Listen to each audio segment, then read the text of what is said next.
Hey, what's up everyone, IcyCat here. Today we're going to go in depth with the GEO attacker Jackal. We'll take a look at his weapons, ability, which operators to use him with, as well as tips to help up your game when you take him.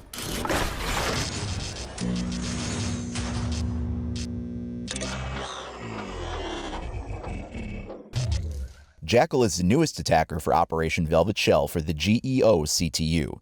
He's a medium armor character with average movement speed, rating a 2 out of 3 on both counts. Let's start by taking a look at his loadout. He's got a choice of 3 primaries to pick from.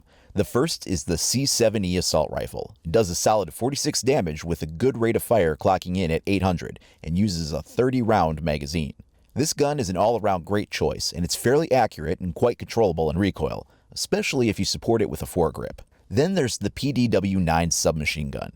This marks the first time we have a proper SMG as a choice of primary weapon selection for an attacker. Chambered in 9mm with a 50-round drum magazine, this SMG does 33 points of damage, which puts it on par with Defender SMG stats, and has a respectable 800 for its rate of fire. It's surprisingly stable for an SMG, especially when paired with a foregrip and compensator or muzzle brake, depending on how you want to use it. Finally, we have the ITA-12L long barrel shotgun. While this is a pump action shotgun, it still manages to cycle rounds pretty quickly. It's very solid with a punchy feel to its shots. Damage is 47 with a decent 8-round ammo capacity for a shotgun. The spread is good enough to use as is, or you could throw a laser on it for tighter hip-fire control if you prefer.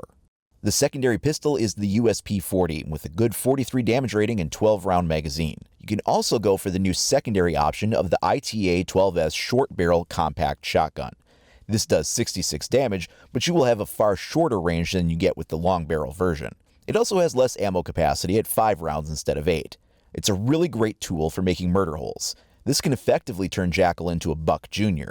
It doesn't make holes as big as it though, so it will take a few blasts to make something vaultable. But the concept of punching a hole in the wall quickly and then sighting down a long haul or sneaky angle with your ranged primary still applies. Another interesting thing to note with the shotguns is that they have their own respective ammo reserves. So if you went with the long barrel 12 gauge and the short barrel 12 gauge combined together, you would not be cannibalizing the ammo pool for each as you switch between them. Secondary gadgets are a standard breaching charge or a flashbang. The choice between them comes down to how you want to use them, but I personally find flashbangs to be a good match because when you've tracked a target down using a special ability and you know they're right around the corner, tossing a flashbang in first can be pretty useful to soften them up. Jackal's special ability is the helmet-mounted tracking system that displays enemy footprints on a special heads-up display on his visor. It can be used to track the target's location. When his ability is activated, he can see recent footprints left by the enemy team. These display whether they were walking, running, or crouching, though when prone and crawling, no marks are left behind. When activated, the screen turns a slightly hazy purple color as the information is displayed on his visor. It doesn't really interfere with vision when it's on per se, but it does feel somehow clearer when it's turned off. You'll also notice a little sort of semicircle near the bottom of the screen, which I guess is just supposed to represent the curvature of the bottom of the visor in front of your face. The footprint trails last for a total of 1.5 minutes from the moment you lay them down until the moment they fade away. I've sped this footage up here so you can see the time-lapse occurring and how they change through the color gamut. It works sort of like a heat spectrometer in that red reflects the most recent contact the foot had with the surface, fading through as it gets cooler until blue before it finally fades away. Because of the length of time that the footprint trails last for, this does mean you'll be able to track defenders who've already moved into positions during the prep phase once you get inside during the attack phase, because it will track all movement that happens throughout the preparation phase and save it. Jackal can also scan a footprint and it'll trace the path to the operator who left them and give a ping to their current location in the map, as well as identify which operator left the footprints you just scanned. It'll pop up with the operator's icon right next to the center of your HUD. When you scan, you have to be looking kind of down at the footprint, and it takes a couple of seconds while you press and hold the button to complete the scan. That can leave you momentarily vulnerable while you do it, so be careful. The ability itself can be turned on or off at any time. It doesn't have a battery life or cooldown property, so you can see footprints as often as you want. The ability to scan and ping a target is limited to 3 uses total, however. You can even do things like look through small murder holes, or even go prone and see footprints through drone holes or other gaps. As long as you can see the actual footprint, you can scan it. That's really handy for getting a ping on their location before you enter the objective, for instance. Pinging that target is a great way to know where to shoot them through the wall, but even if you're not nearby, it will still give you a good idea where to look on the map to find them. You get a kind of countdown indicator on your screen right next to your health. Each time this fills up, you get a new last known position ping on the operator's location that you're tracking. The ping tracking lasts for 40 seconds and gives a total of 4 last known position indicator pings during that time. 1 as soon as the scan completes, and then 3 more as the timer indicator counts down. These don't move with the operator being tracked. It's not live. It's just a snapshot of where they were the moment the pings get refreshed each of the 4 times. The player being tracked gets a notification too, so they're aware and they get the same countdown timer you do next to their health, except theirs is orange, that way they know when the live ping is about to hit them. This can be handy as a way to maybe drop down to the floor below, but waiting until only after the ping is refreshed to help throw Jackal off your trail. Once you're tracked, there is nothing you can do to break the tracking pings other than find and kill Jackal. Additionally, the track doesn't appear to have any kind of range limitation. Getting as far away as possible from each other, literally on opposite ends of the map, still results in a valid track every time. The other interesting thing is that this last known position ping is visible to the rest of the attacking team too, so all the attackers will benefit from the indicators as they update. So what can you do to counter Jackal?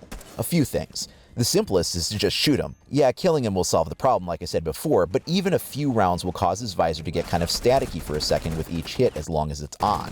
This can cause it to be just a little harder to target you back, but most good players will probably shrug it off without letting it get too much in the way. Still, it can make the difference in some situations, especially if you're firing from a sneaky angle or a hidden murder hole. The distraction could be enough for a split second for them to not notice exactly where the shot came from, but as I said, other times it may not wind up mattering at all. Certain movement types can also be helpful. Earlier I mentioned that crawling while prone doesn't leave anything for Jackal to track. Neither does vaulting, though this will still leave footprints on either side of the object you vaulted. This can be handy for breaking the trail by vaulting over a railing or something to drop down on a floor and landing while holding stance change to go prone on impact and crawl away. In some situations that could be useful. In others, it'll just give him enough time to catch up to you if you're moving that slowly. It all depends on the situation you find yourself in and the way that the other person is playing Jackal. Another movement type that can be useful on a case-by-case basis is walking backwards. From his scanner's perspective, it can't tell the direction of travel other than the facing of the footprint. So if you walk backwards, you can throw him off and trick his senses. Do be aware though that it's possible for him to see through that if he can tell that the color changes are going in the wrong order as he tracks. While that is a risk, it's certainly a very effective way to throw him off, especially if you're not currently being tracked by a last known position indicator. What about operators who can specifically counter him? The most direct threat he can face is Caveira. When her silent step ability is turned on, she doesn't leave any footprints for him to find. You can chain cooldowns together for her as she's about to run out by going behind something and dropping prone before it ends, and then activating it again once full. I like to use the time in between cooldowns to do a quick scan on cameras. By the time I've cycled through them all, her ability is recharged and you can use silent step again. Just be careful because if you leave even one single footstep for Jackal to find, he can still get that track on you even if you're in silent step when he activates it. Her stealth ability might hide her footprint trails, but it does nothing to prevent or break the last known position tracking once it's been activated. Mute is another highly effective tool for messing with Jackal's scanner. His visor when turned on reacts to the signal jammers exactly like a drone would. You get distortion when you move close to one, and you get completely scrambled when you're in very close proximity. Unlike the drone, of course, you can continue to move forward through the field to clear it, you just won't be able to see what you're doing for a second.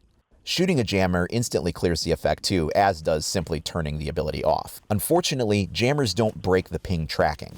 We had a tracked operator literally sit on top of a signal jammer and he continued to get last known position indicators. Even when Jackal is fully scrambled, he'll keep getting the ping updates. He just can't see where he's going very well while he gets them. Another operator that can cause some headaches for Jackal is Echo. One blast from his drone will instantly shut off the visor as it interrupts most in-progress animations or abilities in general. But just like the mute jammers, he can still continue to get ping updates even though he can't see straight while it's happening. Bandit can also be useful, at least indirectly. Any contact with an electrified wall, barbed wire, or shield will distort his vision as long as contact is maintained. And while this is indirectly useful, it's a little harder to make a case that this is a very effective direct counter operator as it's more incidental, and Jackal just pulls away from the electrified surface instantly and then the problem goes away. Another technique you can use against him is to lead him into traps. Maybe intentionally walk by a frost trap or through a bottleneck with a smoke gas canister on it. This will have mixed results depending on whether or not he even takes the bait or goes exactly where you're trying to lead him.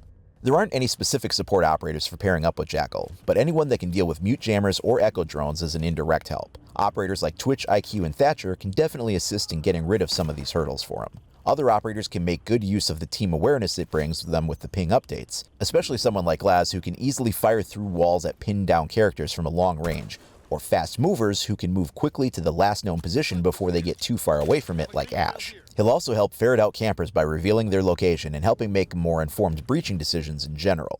Once that ping goes up, everyone knows where he might be. Flushing out a room or objective with smoke grenades can be useful too, because he can still partially see the footprints enough through most of the smoke that it could be a useful way to charge a little less blindly into a smoked out area. At the heart of his design though, Jackal is meant to be an anti-roaming operator. Between popular roaming staples like Pulse and Jaeger, and the addition of Caveta, as well as any other operators who people might roam with, there has been a noticeable shift toward aggressive roaming, and his ability, at least in part, is meant to counter that to a certain degree. So what do you think of Jackal and what he brings to the table? Let me know down in the comments below, or share with me over at IcyCat25 on either Facebook or Twitter. Next week, we'll be going in-depth with the new map Coastline, as well as doing some reviews on the new skins and Elite uniform. If you want to stay up to date on all the latest news, tips, tricks, walkthroughs, reviews, and more for Rainbow Six Siege, then please like and subscribe if you haven't already. Thanks for watching, everyone. We'll see you next time.